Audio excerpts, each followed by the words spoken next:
It's most likely the largest production ever put on stage anywhere. It was Reno's longest running production show and ran for 11 years on the world's largest stage. Lots of superlatives here. This extravaganza is fondly remembered by many Reno locals, and it's very likely that this is the reason or the foundation for the arts and culture scene that we have here in Reno today. We're talking about, of course, Hello Hollywood, Hello.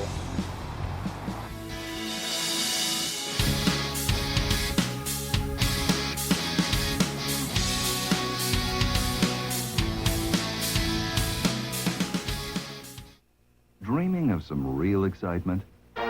Get it at the fabulous MGM Grand Reno with a showtime at the Grand Vacation. Imagine grand accommodations for one night and the cocktail performance of Don Arden's multi-million-dollar spectacular Hello Hollywood Hello, where 100 singers and dancers team up on the world's largest stage to take you from the days of the San Francisco earthquake to the year 2001. The price for this MGM Grand Showtime package? Just $29 per person. Taxes and tips on package items included. And there are special low rates for our dinner show package and extra nights. So for your dream vacation, live it up at the MGM Reno. Call your travel agent or toll-free 800-648-5080 for MGM Reno Showtime at the Grand reservations. Do it now and have a roaring good time. It all happened in this theater at what is today Reno's Grand Sierra Resort. Back in 1978, this was built by the MGM Corporation as the MGM Grand. Reno had not seen anything of this grand scale before, and this was a real game changer for our growing town. The opening of this property and others at that time really helped Reno morph from being a smallish community that simply coexisted with gambling into a major tourist-driven economy. One of the attractions at this huge new property was the Ziegfeld Theater, which was specially constructed to house this new production. The Ziegfeld Theater was named after Florence Zigfield Jr., who was the founder of the famous Ziegfeld Follies, which ran on Broadway from 1907 to 1931. The Ziegfeld Follies was patterned after the Folies Bergère, which was a French production in Paris that featured elaborate costumes and statuesque dancers and bombastic songs and interesting choreography. The show opened in June of 1978 on a stage that had 1 acre of space. It was produced by Don Arden, a well-known choreographer and producer that had developed the Las Vegas shows Lido de Paris and Jubilee, and was credited with developing the modern showgirl image. Hello Hollywood Hello featured 150 singers and dancers from all over the world per show. Sequences were based on several famous movies and featured such scenes as the San Francisco earthquake, a 3-story waterfall, an elaborate outer space sequence, and a huge 737 jet that would appear from the back of the stage and supported dancers on the wings. A live orchestra performed the songs in an area below the stage, and they watched the show on TV monitors. This was a long-running show, 11 years, from 1978 until 1989. 6,941 individual shows to a total audience of 7 million people. To change things up and to get people back in again, some show-busy names were added to the production, and over the years you could see the likes of Carol Channing, Suzanne Summers in the show, Jim Nabors, Charo, Phyllis Diller, The Fifth Dimension, and others. All right, we're down here at the Nevada Historical Society on the closing day of a really special show that pertains to the history of the old MGM building. This show contains about 20 costumes from the old production of Hello Hollywood Hello, which opened in 1978 when the building was the MGM Grand, and it ran until 1989 when the building was Ballys. And it would have been really cool if I had done this episode several months ago, so you would have known about this show and could come down and see it, unless you're from out of town. But I didn't, so at least you'll know about it now. And if you were out of town, you probably couldn't have come anyway. The owner of all these costumes, Karen, has been gracious enough to give us a few minutes before they tear this whole exhibition down. So let's go check these out, these costumes from Hello Hollywood, Hello. Karen, thanks so much for hanging out with us here for a few minutes. These costumes are fabulous. What are we looking at here? What is this? Thank you, as you do a 360 turn, yeah, right? Absolutely. These costumes are from the world famous MGM show called Hello Hollywood Hello. And when Hollywood Hello first opened, it was billed as the biggest show in the world, on the biggest stage in the world, and right here in Reno, Nevada, the biggest little city in the world. It was a big, big deal. Absolutely. And these costumes, I'm the crazy costume lady. Costumes and clothes tell stories of arts, culture, and entertainment. You know, why do you have this shirt on, or why, you know, and they tell stories. And so that's why, thank you, Shery. The Nevada Historical Society has been one of the biggest sponsors, not really sponsors, not the right word, supported, yeah, that we've had 4 or 5 miscellaneous, you know, different events here. And people love it, because again, costumes and clothes tell stories. And then what I always want to add on that is I did not make or design one of these. I was a chorus dancer in the show, and these costumes were made and designed by a 3-time Emmy Award-winning costume designer who I'm looking at right now and waving, Pete Menefee, who, thank goodness, is still with us. And he's worked with every major star in the world, and the stories that he can tell. And again, 3 Emmys. And the other one is, so that's Pete Menefee, is Bill Campbell, who's not with us, but he's did television shows and movies. I mean, their resumes are pages and pages long. Cool. And so it's the genius of these 2 costume designers that created this. So I always want to put that out, you know, is that.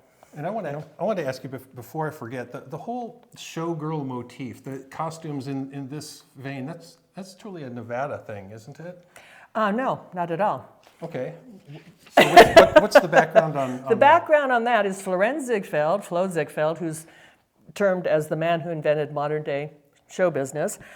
He started the Ziegfeld Follies 1907-1931, and he was inspired by his Polish wife Anna Held after he saw the shows in Europe with the gorgeous women and the gorgeous costumes, all that. And his wife, got to point out the wife, Anna Held said, "You should do that for America." And that's where it became the Ziegfeld Follies. And what was the title? Glorifying the American woman and the American girl. Because this was all European. Yeah, sounds French, right? Yeah, exactly. Thank you. And then Louis B. Mayer, who was the head of MGM Studios, was so impressed with Florence Zigfield, he did 3 movies on the Ziegfeld girls. Cool. 3 movies, of which every major star from Judy Garland, Lana Turner, Lucille Ball, that Lucille Ball in full like showgirl costume with a whip. There's the tigers, and they're all in black costumes, but that's where this is inspired from. Ziegfeld Follies, MGM, Louis B. Mayer, and Lucille Ball.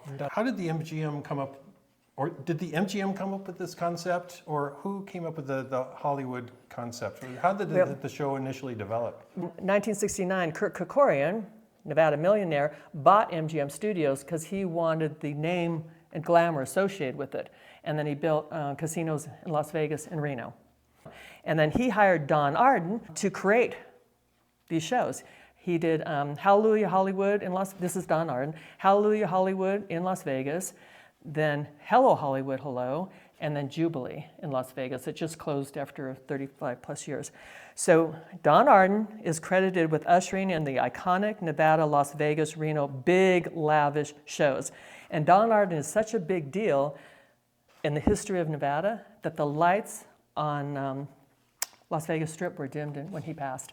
Oh. That's a pretty big deal. Yeah, absolutely. Yeah.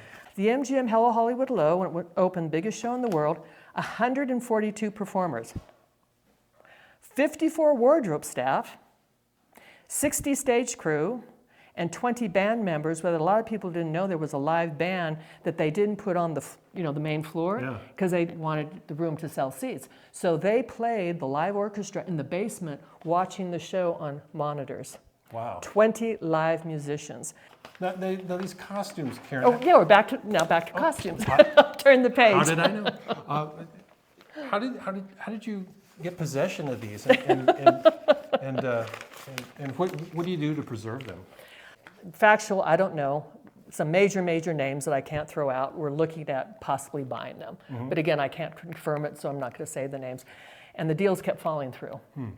And this is when the Hilton owned it, because it went from MGM, Ballys, Hilton, and of course now it's the Grand Sierra, so it was at the Hilton at the time. And I said, well, you know, I'd just like to have some of these, please, you know. And then, and again, I won't put names out there and all that. It's like, okay, give us a list of what you want. Gave them a list. Well, what are you willing to pay for it? Gave them that. And then how the universe works, one day on stage, came through, okay, we're going to do this. How many do you want, this and that? We'll quadruple this number by 10. Maybe you can have it. And the stage had just been opened up where Lower Ziegfeld, you know, the stage opens up like this and scenery comes up. I'm standing like 2 feet from it. I almost fell in, just because I was like, oh, excuse me? What? And within 48 hours, I had a loan. And actually, within 24 hours, I had a loan.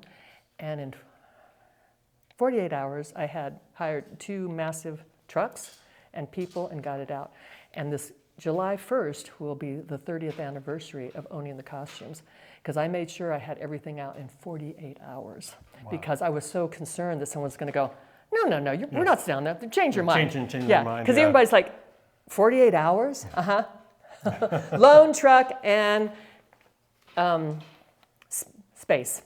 One of the incredible stories is Pete Menefee got to do a Kiss Dynasty tour in 1979. Shery was dating Gene Simmons in the 70s. Right. Wanted Bob Mackie, of course, famous, and I've met Bob Mackie and talked to him. He's incredible. They wanted Bob Mackie to do the costumes. Bob Mackie said, nah, I'm a little busy.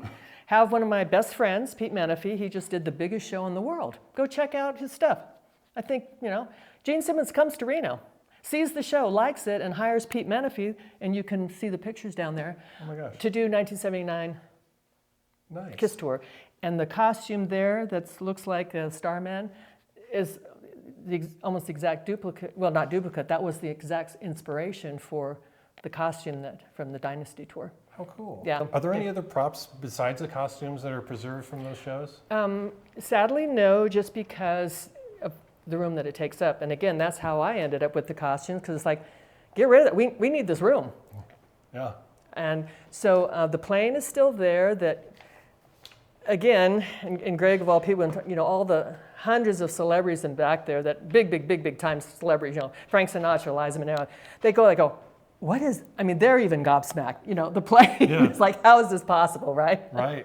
And they've, you know, seen it all. The other thing that is left is the 1909 Nob Hill San Francisco staircase. That was beautiful, and I just saw that recently there was a ballet there, and they actually used the staircase. That's incredible. And then the mirrored elephants that were in the finale, these big, huge, beautiful mirrored elephants, they're still there. Oh, wow. Which is interesting because the good luck charm of Florence Zigfield was elephants. So it was a little side tribute to him having these elephants there. Is this all the costumes in your collection, or are there more? Oh, no, there were 1,392, and I own over 1,200 of them. What? 1,200? And oh my gosh. You see right over there on the wall, a few years ago, I get a call from a lady, and she's talking. She goes, hi, I'm a reporter from the New York Times. According to my research, New York Times reporter, according to my research, you might just own one of the largest private collections of vintage costumes in the world. I believe it, yeah. And again, 1,392, and I've never counted each one, but it's in the 1,200. And then I have to throw out thank you to my husband, who built a warehouse for me. Nice. Thank you, Ted. Now, hey, Dan, thanks for hanging out with us here at this well, glad to be here. Closing of this show. And tell us a little bit about what your experience was with Hello, Hollywood, Hello. And I wound up on stage right, and some of the stair units we pushed by hand, I remember that. And the waterfall, there was a 3-story tall waterfall that weighed a few thousand pounds. 6 of us moved it downstage. Then when it had a few hundred pounds of water in it, 7 of us moved it upstage, but we had a forklift that broke the casters. Stage left always had forklift help on that. I was involved in an incident where we had a rain door hang up, and we wound up putting 1,200 gallons of water into the audience. Oh my God. The boss didn't know whether to fall over, laughing, or fire us, both there. And for weeks afterwards, when you walked in the pit, the carpet squished. Oh my God. It was a lot of physical work. More than a few people got hurt. I got hurt a couple times. Oh man. Not bad. And then in the button booth, that was interesting. And when they did San Francisco and they had all the pyro, we'd close the door because we were in this cloud of pyro smoke, and we had the fan, and we turned on the fans upstairs to draw it out of the building. Oh my God. All right, Greg, thanks for coming down and hanging out with us for the closing of this show. Now, and Karen was telling me that you were part of the production. Tell me about that. What did you do? Well, I first started there when the show was first being built. It hadn't opened yet. This was back in April of 1978. I had been working at another showroom in town called it was the Nugget. It was the celebrity showroom over at the Nugget. And I was working a show called Liberace. I know that dude. Featured Liberace. And one of the producers for the show, the Hello Hollywood show, came back and introduced himself to me while Liberace was busy playing about 20 feet away. And he said, oh, we're going to do this big show over here. It's going to be amazing. He says, we're going to need people to help us with it, experienced folks. So come and see us in January. And this was back in September, I think, of that year. So I thought, well, okay, I probably don't want to work at that place. It sounds big and impersonal. It's huge. I could see it being built. But as January rolled around, things were a little quiet at the Nugget, and I thought, well, I should go investigate it. So I go over there, and turns out that that fellow had just been fired. So. Now, what was your function at the show? I started with what they call the deck electrics crew. So those are people who are responsible for making sure that all the practicals and such on the sets light up and come on at the right time and such. But it also involved things like having dry ice available for the fog, for the big scenes in the opening. We had all this dry ice fog that was used, and just a lot of things that involve making sure that all the electrical stuff was working. It's kind of hard to describe if you never saw the show, but there are a lot of huge sets and pieces that required a lot of electricity and such. I bet. I saw the second to the last show, just at the did you very, really? very end of 1989. I knew you looked familiar. Yeah. You saw me. Yeah. Excellent. How long were you with the show? Well, I started with the deck electrics, and then I ended up going up to the lighting booth and ran spotlights and cameras and the control console for the lighting. So all in all, I was there for the entire run of the show, which was 11 years. And then later, after the show had left, I continued on. I was the lighting director, and I worked there on numerous shows, lots of big production shows and lots of concerts and such. So I was there for a total of 32 years. At the Grand, the Grand, yeah, the MGM Grand, Ballys, Hilton, GSR, what it? Right. Lots Depending on the year. And I still do work there on occasion. I just worked the Lion King over there. Oh, did you? Okay. And got another show coming up there, the Joe Satriani show. I'm going to work that one. Oh, nice. So I still kind of keep my hand in it. I'm a guitar player too. You might see me there. No kidding. Yes, indeed. Yeah, yes, indeed. great. Were you able to take home any memorabilia at the closing of the show? Well, I do have a few things that you can share with us. Yeah. I have a piece similar to this. This is a telephone prop that was used in the very opening of the show. In the song, it says "Hello Hollywood, hello," and the singers all answer there were, I think, 6 of those that were used on the stage, and so they would answer the phone as if they were taking a call. I like it. I like it. Cool. And your shirt, is that original to the show? This show was one that was available to the crew. I can't remember if they gave them or if we had to pay for them at this point, but it was back when the show was brand new, 1978. So we had an opening cast party and got the shirt. So nice. It's like 45 years old. Can we see the back of your jacket? Because that is style in there, Greg. That's right. That's a collector's item for sure. Yeah, the jackets were made available later on. I can't remember, but nice. Well, thank you very much, Greg. Pleasure. That was awesome. Yeah. Glad to get your perspective on it. Yeah. Hey, Hey, Shery, thanks for joining us here at the Hello Hollywood Hello exhibit here. And you're the Curator of History here at the Nevada Historical Society. I am. How did this show come together for you at the Historical Society? Well, we actually I've worked with Karen for many years, but the first time we had this opportunity for showgirl art. And it was like, ooh, and there's the opportunity to have these beautiful drawings done by students, depicting what a showgirl was based on some costumes. And then it's become like an annual art exhibition that they do down in Las Vegas. And so Karen was the one who was like, hey, I've got some costumes. And so that's how it started. So we did it 3 years, in 2007, 8, and 9. And it was like, gosh, Karen, we really should do something in honor of Hello Hollywood Hello. So that's what we did our first show in 2011. And we had a lot of people come to it. And it was just really fun being able to show these amazing costumes to people that, maybe had never seen the show, or, I remember, or I knew people that were in the show. So this past year, I knew as the 45th anniversary was coming up, and it was like, Karen, we really should do a new show. But I wanted to make sure that we showed other pieces, because, there's it was like 1,392 costumes, and they're just beautiful pieces of artwork, and the fact that, I think that was 6,941 shows. So you just imagine, the construction's amazing for the costumes, and they're so well done, and Karen's such an amazing job of helping preserve and, these costumes, keeping them alive. So we really wanted to show a little bit different story this time, and so that's why I convinced her and gave extra help to work in, writing all the context and labels. But it's like, let's show pieces that you don't normally show, because, Karen will go out and talk to the public, and talk to schools about the costumes and entertainment. But like Annie, Get Your Gun, then you've got Charlie Chaplin. And then, of course, I think one of my favorites, all of them are favorites in different ways, but was the unicorn from Kiss Me Kate. It's very fanciful.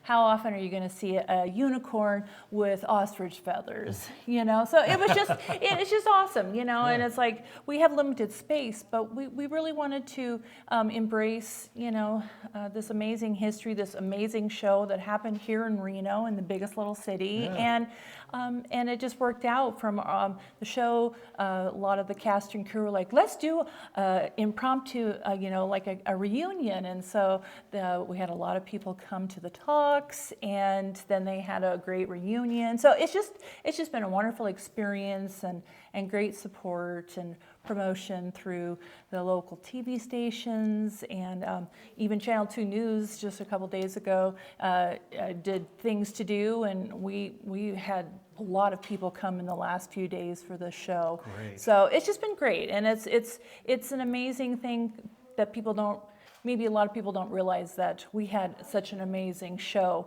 Everyone thinks of Vegas or elsewhere, and it was here in Reno. I was going to mention that these costumes were only used in Reno. These weren't from Vegas or anything like that. No, So not at all. Just direct tie to the history of Reno, which is really cool. Yeah, absolutely. All right, that's my breakdown of Hello Hollywood Hello. I hope you enjoyed that. I enjoyed bringing it to you. And today I'm finishing off this episode at the Fox Brewery, which is kind of near Midtown Reno. It's kind of newish. They took over for the Silver Peak Brewery in July of 2023, I believe. So as of the date of this filming, they've been open for a half a year and change. And they brew about 90% of their beer here on site. And they've got a lot of different selections, a lot of handles, and the other 10% that they don't brew on site, they bring over from their Carson City location. So check out the Fox Brewery near Midtown. And today I'm enjoying one of their Irish red ales, super tasty, and I happen to be the only guy crazy enough to be out here on their upper deck. They have a cool upper deck where you can come hang out, have a beer, have some chow, look out over downtown, watch the mountains, and it's especially nice in the summer months. Maybe not so much right now here in winter, but I'm doing it anyway.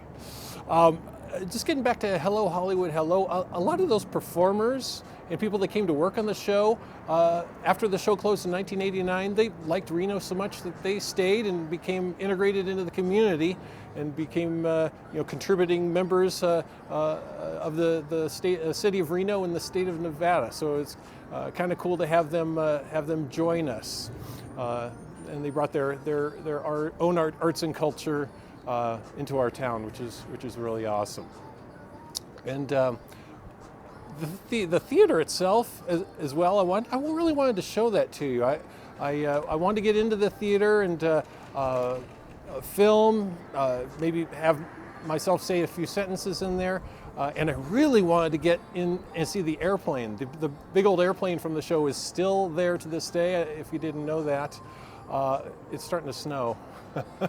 Yeah, the big old airplane's there. I wanted to get that on film and maybe get me in front of it saying a few sentences. And I reached out to the GSR. I tried to arrange that, but they weren't too interested in that. So maybe next time. And there's also a Facebook group of people that had an association with Hello Hollywood Hello. Either they were dancers or worked in costuming or were stagehands or whatnot. And as I understand it, there's over 700 members in that group. You have to have the association to Hello Hollywood Hello to get into that group. But I think it's pretty cool that they all kind of stay in touch and share and reminisce. Well, that is about all I've got for you today, guys. If you haven't subscribed, please click that little subscribe button. If we're able to grow this channel, then it's very possible I'll be able to get into theaters and videotape airplanes. Just get you better content. It's for your benefit. As Jerry Maguire used to say, help me help you. Help me help you. Okay, so I'm going to wrap it up. As Harold Smith Sr. of Harold's Club always said, I'm with you. Cheers.